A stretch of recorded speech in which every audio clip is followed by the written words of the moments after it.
Welcome to the Autoblog podcast and the North American International Auto Show. We're coming to you live from the very last Winter Auto Show here in Detroit.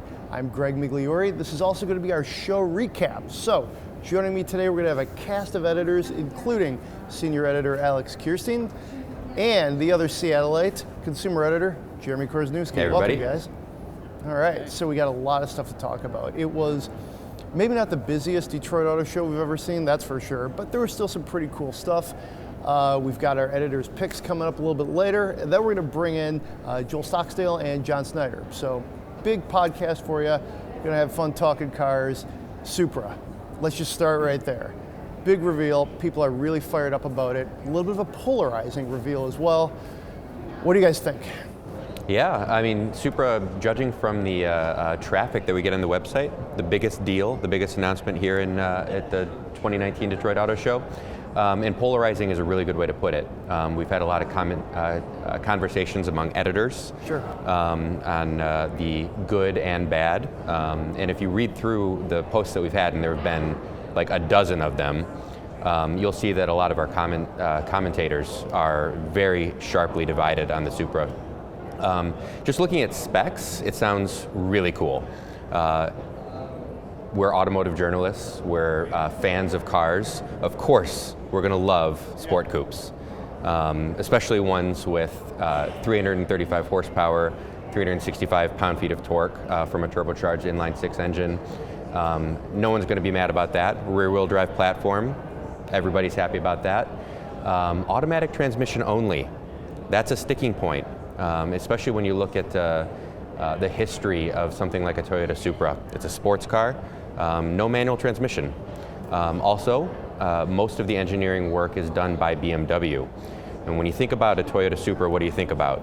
It's the pinnacle of Japanese engineering. Yeah, we were talking about that earlier. It's the last generation Supra, the A80, the Mark IV, was sort of a technological tour de force. It was really Toyota saying, we can do this, like here's the ultimate sports car we can build. So I think for the Toyota purists, for the people that grew up idolizing the A80 Supra, it's a bit of an interesting move for it to be an outsourced platform mechanicals. But you know, the truth is it's going to come down to how it drives, right? I mean, that's the proof's in the pudding, right? Yeah, totally. And you know, there's a lot of commentary too on whether the fact that a lot of the engineering of this car was done by BMW, is that a good thing or is that a bad thing? Historically, BMW's engineering is I mean, stellar. We think of like how many great driving vehicles BMW has put out over the years, but more recent history, especially since they switched from hydraulic power steering to electric power steering, a lot of driving enthusiasts have seen BMW take a step back. What's the Supra going to be like? How much input did Toyota have over the driving dynamics of that car? It's yet to be seen, and I think that's what's going to make or break the vehicle. And remember, we drove the prototype. One of our contributors, I think, drove it in Spain. So you can find that review on Autoblog. And the initial impressions were positive. Not a finished product, but Toyota did the calibration work. At a certain point, BMW and Toyota stopped talking, and it was all the calibration from that point on is Toyota. So I think it's promising, and it's really dependent on what the final product drives like, especially on track, because it was apparently a little tail happy and a bit of a handful in a good way. So. Yeah, well that'll be really interesting. And the numbers look good. Yeah, the numbers 0 to 60, 4.1 seconds. Top speeds electronically limited to 155. It'll go, I mean, unrestricted. I'm sure it'd go significantly faster than that. One of the engineers in a previous story said 180 wouldn't be a problem if they de-restricted it. So I think the numbers are going to be there, but exactly what you said. What's it going to be like on the track? Is it going to be playful? Is it going to be fun? What kind of attitude is that vehicle going to have? And that's what we have to see. I think that's a really good take, and I think to go back to sort of the partnership with Toyota and BMW, I kind of think this is just the way the world is going to work from here on out. Even companies like Toyota and BMW, which are doing well right now, I think to achieve the proper scale, they're going to want to share development costs and then sort of go their separate ways at certain points to make a product in an area that I think is going to become increasingly niche for them and for almost every other automaker. I'm a little surprised that it's the Supra and the Z4 is like the area they decided to work together on. Yeah. I could have seen more of a like the BRZ and then the 86 that Toyota and Subaru did. That to me seems like just a little bit of a less like sacred cow to do this on. So I don't know, I was a little surprised that it's the Supra and the Z4. But I mean, I'm optimistic. I guess I'm not a dyed-in-the-wool Supra guy. I know you guys have like strong feelings about it. I liked it. It was definitely a car I really, dreamt about growing up. I think we're all of that sort of generation where the Supra really meant something. But I'm kind of taking more of a neutral approach to it. I went over, looked at it at the stand today, and for me, the design I think is awesome. Love that part. It doesn't look like a BMW from the outside. Yeah, it's really distinctive. I feel like it's really a Japanese styling. So I think you're right on that point. Yeah. Yeah, and this isn't a perfect comparison, but imagine if Chevrolet and Honda decided that they were going to get together and work on a vehicle. Could you imagine how Corvette fans would feel if Honda and Acura did all of the engineering work on the next Corvette? And this isn't a perfect. That's a great analogy, though. I think you're onto something there. Wow. But I mean, there would be an uproar, right? And I think you're seeing a little bit of that in the commentary now that this vehicle's been released. And I want to say the other thing that you have to think about critically, and we have to think about when we're analyzing where the Supra is going to sit in the sports car niche, is I think there's a lot of really, this isn't really knock against the Supra, but there's a lot of really compelling hardware at that price point. And even sticking within the BMW family for a few $1,000s more, you have the M2, which is a phenomenal car for the money. It's a car that I'm not really a BMW guy, I'd pay my own money to own that car, and it's not cheap either. A superb driving vehicle with 405 horsepower now that they've revised it a little bit. So that's where I worry about the Supra a little. If you look at the competitive set, it's a really, you've got Corvette in there, you've got RS3 in there, you've got a lot of interesting things. GT350, and I mean, it's another one I'd have trouble kicking a GT350 out of bed for either a Z4 or a Supra. So, I mean, it's a tough competition, and I don't know that, I wonder if it's special enough to succeed. I'm not trying to handicap it right out the gate, but it's going to be a tough sell for the Supra. I think we're all really interested to get behind the wheel and put some miles on the thing. And then, I think a lot of these early answers, early questions will be answered. So I'm looking forward to that. I think that's a great take on the Supra. You mentioned the 350. How about the GT500? Another huge reveal here in Detroit. Yeah. The specs sound great, over 700 horsepower, blindingly fast 0 to 60 time. It looks exactly like you expect the latest Shelby GT500 to look like. Thumbs up or thumbs down? Well, I mean, judging by the readership, judging by you guys, very, very interested in the GT500, which makes sense. I mean, it's the ultimate Mustang. It's a Shelby. It's going to be a Hellcat fighter in some sense, but it'll probably be a lot more nimble than any of the Hellcat variants. It's a 2.65 liter supercharger, air-to-water intercooled. We don't have all of the exact numbers yet. Ford kind of meets out the specs as it gets closer to actually being revealed. So we know it'll make more than 700 horsepower. We were talking about this. We think that strategy is them hedging a little bit in case Dodge turns the wick up a little bit on the Hellcat to try and steal some of the GT500's thunder. So they're keeping the final spec a little bit close to the vest until closer to launch time. But looking at it in person on the show floor, super aggressive. Yeah. Super aggressive. There's a lot of carbon fiber. There's a lot of aero. What stood out to you, Jeremy? So I looked at it in pictures before I saw the vehicle actually in person. Looking at it in pictures, it looks ridiculously aggressive. In person, I was actually pleasantly surprised. It doesn't look boy racer. Yeah. It looks much more mature than I was expecting, and I really like it. Just externally, giving it the walk around, the visual look. The carbon fiber wheels look amazing, and they're like a steamroller in back, how much rubber there is on this thing, which is it's nuts. Yeah, and to your point that you were talking about how Ford, you don't want to say sandbagging with power. This is not the first time they've done that. Yeah. I was researching the older GT500, and the last time it came out, I think it debuted in 2012 as a 2013 model, the previous version of the GT500. When they first announced it, they said it was going to have at least 650 horsepower, and I don't know, they said 600 pound-feet of torque. They didn't give a final figure at first. Once the SAE rated numbers came out, it was 662 horsepower and 631 pound-feet of torque. This feels very similar. They're giving a minimum number. It's going to have at least 700 horsepower. I wouldn't be surprised if when it came out it was 720, 725, 730. Yeah. I think it's probably going to come in higher than the Hellcat, which is what, 707? 707. Yeah, it's probably not going to hit Red Eye. That's what, 797 something, just shy of 800. Yeah, and I think I would guess if they thought that they were going to be up there, they might be throwing that 800 figure around. But since they're saying 700, I'm anxious to find out. I really want to see where they fall on that final power figure. Yeah, every once in a while I just take a step back and I think, these are streetable cars from the factory with a warranty, running on pump gas, making, the limitation isn't really how much power the engine itself can physically put out. It's, the limitations are what can the transmission handle, how do they get rid of all the heat, can the rear end take it? It's just, don't you ever take a step back and just say, it's wild how many 600 plus horsepower cars are, and we're not talking about the highest level of Ferrari or Lamborghini, we're talking, it's a Mustang. Yeah.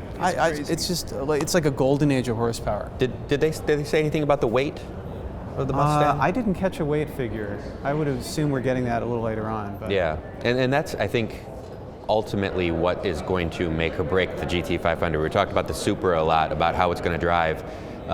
If you've ever driven the last GT500, which granted wasn't the newest platform for the Mustang, and that with electronic controls, traction control, all those things, like cars are getting, it's not just all about power, it's about putting that power down, rubber to the road. How easy will it be to drive that Mustang fast? The last one, just, you got in the throttle just a little bit too much and that thing squirreled down the road like crazy. It was wild. That was a wild car, yeah. I definitely remember vividly driving that car through the fairly vacant streets of downtown Detroit after a Tigers game. And it was just like this crazy, literally like a bat out of hell. I remember accelerating into this on-ramp and it sounded amazing.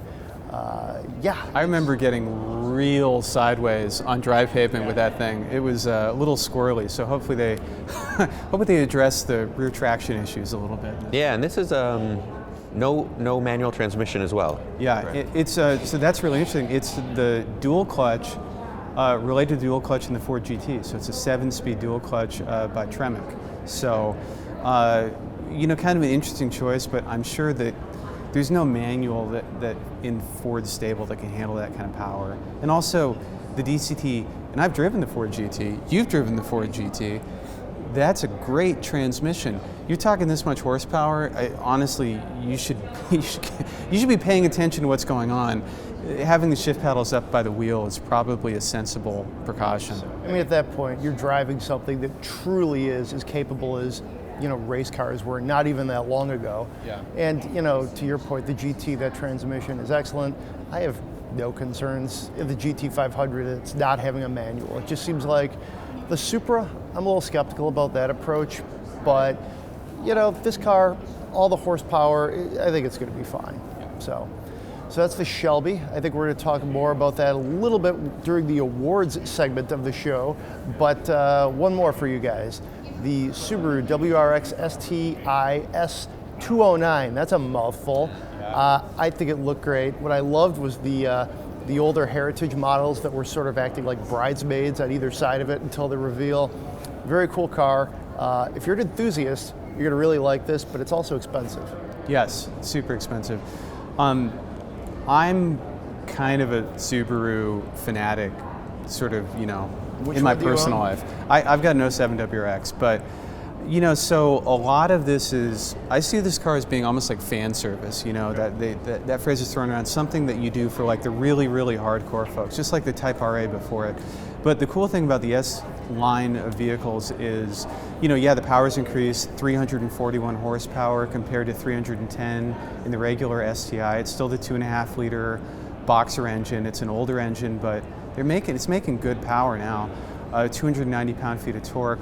But the really cool thing is, Japan, the Japanese market, has had these very special S-line models for a while. They're ultra limited edition, sort of skunk works vehicles. We've never had anything like that, you know. In the Supra world, the UK has gotten some cool special editions with higher horsepower, you know, tuned by ProDrive and stuff. Japan's had the S-line. We've just kind of had the STI for a while, and that's great. No knock against the STI, but this is a special thing, and it's only for us. The rest of the world doesn't get the S209, and I think, you know, more than the specs, more than the handling bonus, the track width increase, the limited edition nature of it, just 200 will be sold. It's that it is only for the U.S.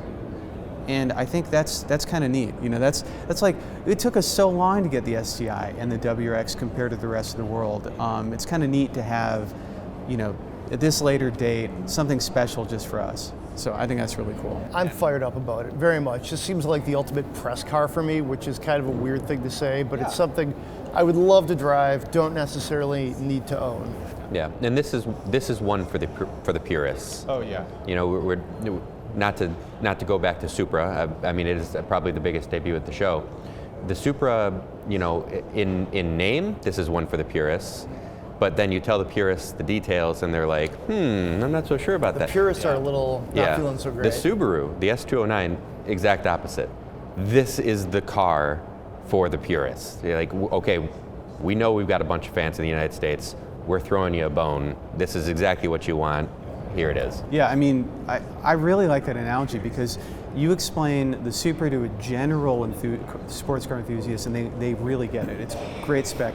You explain this to a general sports car enthusiast, and unless they really know their Subarus, it seems like just a really weird special edition. So I think it's a really cool thing to do for U.S. fans, and you know, it's also probably good that they're limiting it to just 200 units because it's super expensive, and you know, this will sell out. If they tried to make more than that, I don't know. Yeah. So you know, if you really look at what you get compared to the cost, I don't know that it's worth it. But for the ultimate Subaru fan, it is, and that's who it's for. So it's in this day and age when we've got so many crossovers and we're pivoting away from sports cars, we're losing manual transmissions.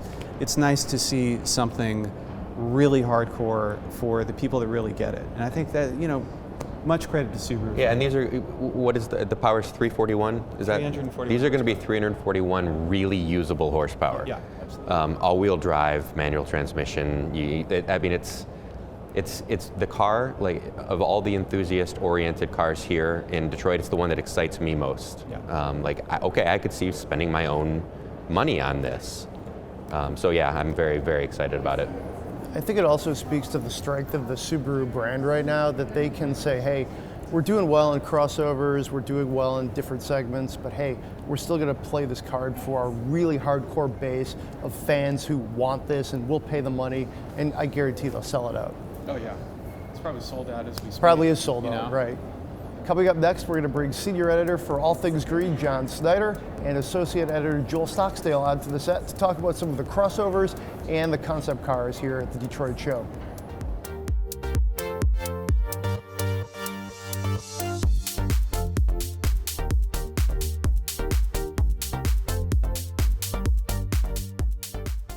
So welcome, John and Joel. Pretty good show so far. Let's talk about some concepts and crossovers. Sure. Alrighty, so the Nissan Ims. Yes. Kind of a wild name. You guys might not know Autoblog used to be owned by AOL, so the IM, I don't know, hey, come on, it's got a good. You like this though, John. You gave this a lot of points. It was my favorite car of the show. Of course, it's electric. I love that. But it's sexy too, and it's a sedan, which I like. So it's kind of this cool, funky, you know, chunky, matte, almost black sedan. It looks gorgeous. It's got this really sweeping glass roof that tapers to within inches of the very rear end of the car. It's got a flat battery pack underneath the floor. 115 kilowatt hours, which is good for 380 miles, which is pretty impressive. So I'm hoping this is sort of previewing the sort of next generation of Nissan's battery tech, because that sounds pretty promising. Dual motor, one up front, one in back, so that's good for 483 horsepower and 590 pound-feet of torque. So that's pretty quick. That would be fun to drive. Yeah, they didn't give a 0 to 60 spec, but but yeah, it's going to be quick. Don't know how heavy it is, but yeah, that's a lot of shove. That's a lot of twist from the wheels. It's interesting that it's sort of like an elevated sedan is what they're calling it too. So, I mean, I don't even know what to call that segment. That's kind of wild. Well, yeah, it looks, from its profile, it looks like a sedan, but you get close to it and you realize it is a little higher off the ground. Part of that's due to the giant wheels. They're 22 inches. But yeah, the fact that it's got that battery under the floor and like no drivetrain going down the middle of the car means that it can sort of open it up. It doesn't have a B-pillar, so the doors open, the rear doors open rearwards, so it's like this giant lounge inside, and it's pretty high tech. Like the front is the dash is all screens, and there's this futuristic wheel. So yeah, it looks like a cool place to spend time. And then in the back, it's technically 3 seats, but the 2 outboard seat backs fold down and make the center seat like its own like king throne. They call it a premier seat. So it actually looks really cool too. I think it's, I like this car when I saw it in the press photos, when the embargo was up. That was pretty cool. I liked it a little bit less when I saw it actually in real life. Just the shape didn't do it for me as much, but what is intriguing is how, as you see sort of just the development and, new tactics for, green cars, is how the batteries, they're getting the drivetrain like underneath the floor, as opposed to like, you might remember the old Chevy Volt, the first gen, just that T-shaped battery pack going through the middle. So I think you're getting much craftier. I mean, granted, this is a concept, but this is becoming more common, and I think that's a good thing. Yeah, it's good for driving dynamics too, having that low center of gravity. I've noticed even in our Pacifica hybrid that we have, cornering, it goes a little flatter than other minivans, which is, it's a weird thing to say, but it's true. It's kind of cool. John's one of the dads here at Autoblog. If you're in the minivan, you got to have some fun in it. I'm driving that thing as much as possible. I love that minivan. But yeah, I mean, the same thing holds here. It is a little bit higher off the ground, so but that dense battery pack right at the bottom is going to keep that center of gravity low, help with the handling. Cool. What do you think, Joel? Yeah, it's a sharp-looking sedan crossover thingy. Elevated crossover. Sedan, right? Yeah, I hope it's more lifted sedan than it is truncated crossover, because we already covered how I feel about those coupe-like crossovers last week. Listen to the last podcast. Joel is not a fan of blurring the lines.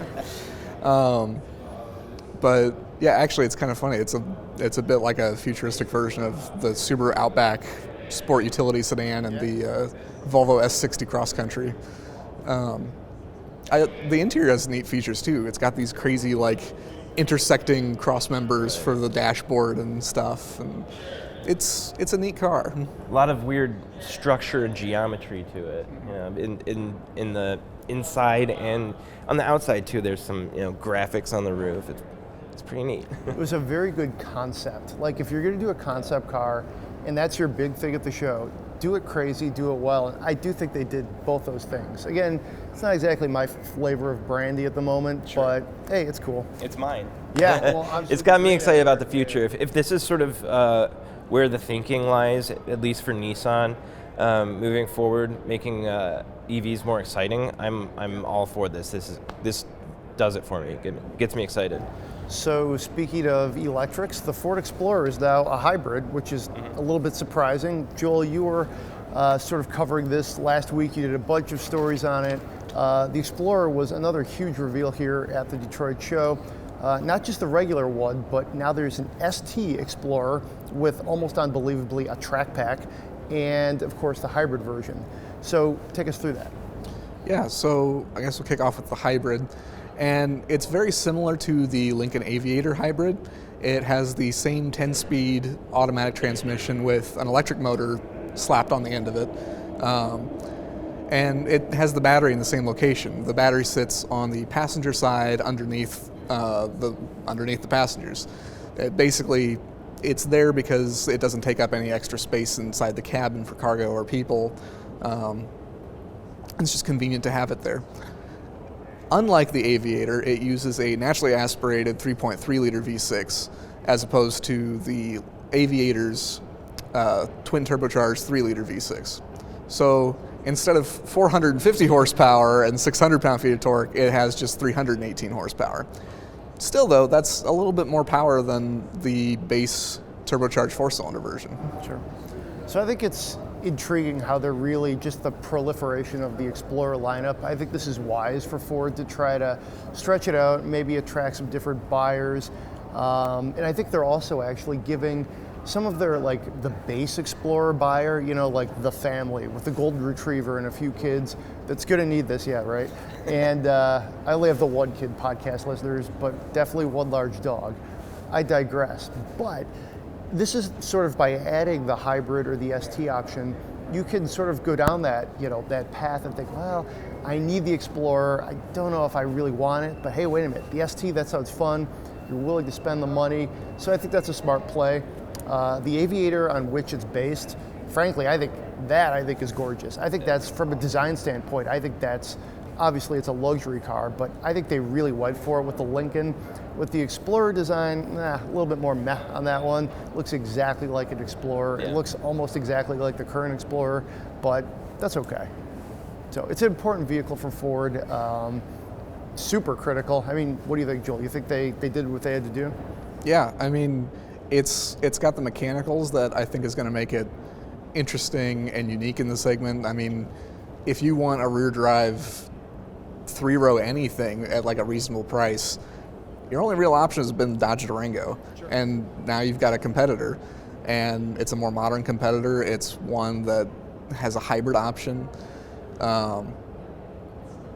And like, they played it safe in areas that I think matter to consumers. I mean, I think, because like I said, Explorer is one of their best-selling vehicles, period, and you don't want to mess with that too much. Like, if it's working, don't screw it up. I think you're spot on there. I think that was a wise play for them too. Just keep it simple as far as the design, add some different wrinkles. The rear-wheel drive platform, though, I think I'm excited about that. Yeah, that's interesting. And I just sort of passed by the ST earlier, and wow, that thing really stands out. It's more of an eyeful than I expected seeing it too. It looks really sporty, and those wheels look gigantic. I think they're 21 inches maybe. Yeah, it comes standard with 20-inch wheels, and there are 21-inch ones optional. Yeah, they look absolutely massive. Front to back, I think the Ford stand is probably overall the strongest here at the show. They had several important reveals. They really went for it, which I think is good in their hometown show. Yeah. But hey, let's move on from the Explorer to another SUV, the Kia Telluride. I don't know. Some people like this, some people don't.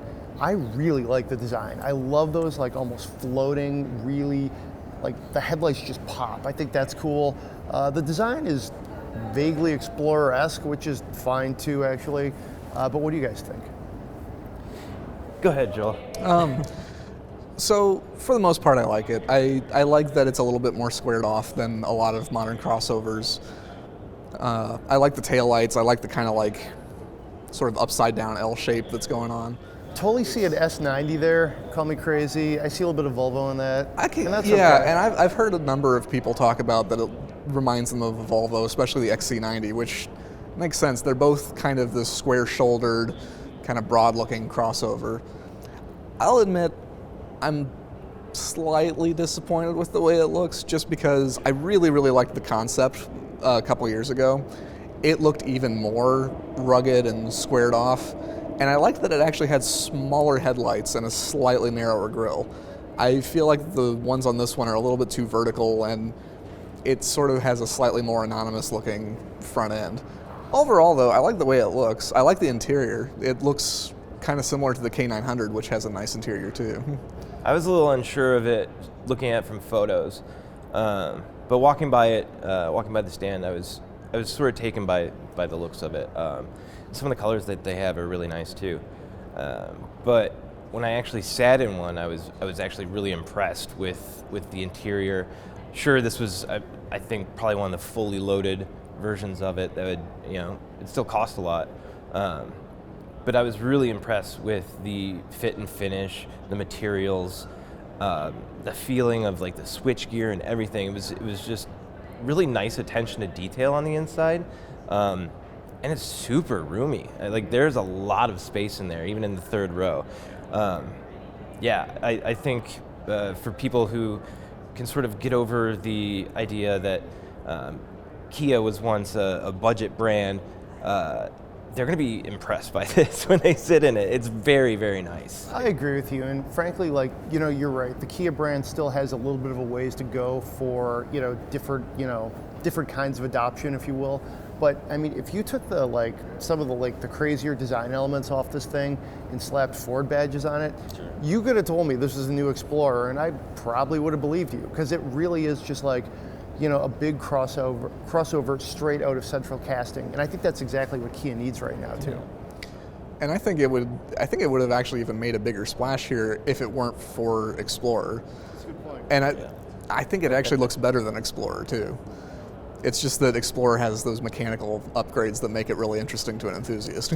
Also, Explorer has such a long history, I mean, especially in Michigan, in this town, but also just in general. Ford Explorer, everybody knows what that is. It was the ubiquitous 90s SUV that lives on today, whereas Kia Telluride, I had to do some mental checks in the weeks running up to the show, we know this is going to be there. What is this thing again? Oh, right. Okay. So, but I will say this, Telluride, that's a pretty good name. Yeah, I like it. It is. Yeah, it's a good place. Yeah, it's a good place too, you're right, yeah. I feel like Hyundai and Kia usually come up with pretty solid names, like Stinger and Telluride. Actually, a lot of the Hyundai SUVs like Santa Fe, Veracruz, lots of good names. I almost would have thought Dodge would have tried to get Telluride, the Dodge Telluride. It seems yeah. Anyways, that's the name game. Speaking of good places, let's talk about the winners. Autoblog's editors' picks, if you're listening to this on the podcast, or if you're watching this as a video, these are already up on the site. They went up Tuesday afternoon, so let's go through them. It was a fairly tight voting, actually. So we'll just go through these. In fifth place, with 34 points, was the Subaru WRX Sti S209, which we talked about earlier. And then right ahead of it, in fourth place, was the Ford Explorer with 35 points. Bit of a sleeper car here. This just got a lot of votes from a lot of different people. This was the Lexus Lc Convertible concept. They're calling it a concept, but they're going to build this car. We know that. With 41 points.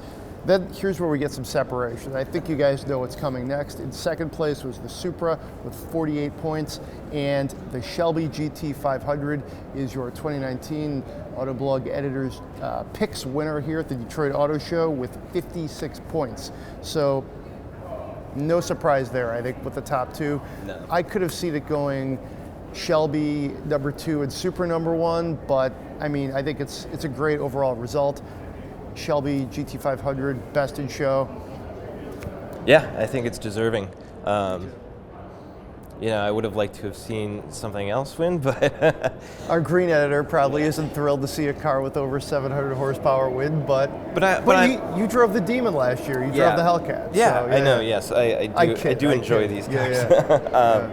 But I think even more surprising was that the Supra, which was pretty divisive, came in second. I thought it would have been maybe third, fourth on our list, just because of the way everyone's been arguing about it, over the table over the past couple of days. The fact that it made second, there must be something there that speaks to everyone at least a little bit at some level. I can tell you, as the only one who sees all of the votes, people were divided on it, but almost everybody in some form gave it some votes. Not everybody, but it got a lot of votes across the board. So, Joel, what do you think? Well, I'm surprised because I'm definitely on the side that didn't think it was all that great. Okay. I still feel that it's overpriced and underpowered, and the lack of a manual drives me crazy. Fair enough. I will say, if they can make that, if that thing drives like a Porsche Cayman or something, I could cut it some slack, because I mean the Cayman is also really expensive. You don't get a lot of power, so it doesn't seem like a great value. So, but I do love the Cayman and the Boxster. They just drive phenomenally. So if the Supra is more than the sum of its parts, great. But at the moment, I'm skeptical. I will say I do love the way the Supra looks. I think it's really sharp. I think even the fiercest critics like how the Supra looks. Like Jeremy and Alex had, they had definitely more of a critical element to their thoughts on it, but they liked how it looked too. So I was a little surprised actually to see the LC convertible concept kind of sneak in. Yeah. 41 points, strong showing in third place. That was another one that we barely talked about it, right. But as far as the voting broke down, all the editors kind of liked it. Yeah, it was fetching. I was surprised, walking by it. I was drawn to it a lot more than I expected. I'm not a huge fan of convertibles in general. Don't hit me, but it was just very approachable. It takes a great car and just opens it up to the world, and it looks the way a convertible should. I don't know, there's something about it. It doesn't look like something with the roof lopped off. It looks like it was purpose-built to be a convertible. I think it looks really good. I think the coupe is definitely aesthetically a little purer. I like the way the lines just sort of fade back. For me, that's the car, but will I love driving this thing? Oh, absolutely. But yeah, definitely a sleeper car of the show. Explorer kind of ticked in there in fourth place, 35 points. I was a little surprised on that one because I thought people might just be like, well, it's a new Explorer. Okay, but I think it was good to see it get a lot of votes, though, because it's a very important vehicle for Ford, and I like to see that recognized in our Editor's Picks Awards, because you can't just vote for crazy concepts, because a lot of these we'll never see or hear from again. But I think it's a worthy of the top 5. Then the STI, the S209, I saw that coming a mile away from Canada over there. I knew enough of like the really hardcore Subaru sect of Autoblog was going to go for it, and they did. They voted for it, and I voted for it a little bit too.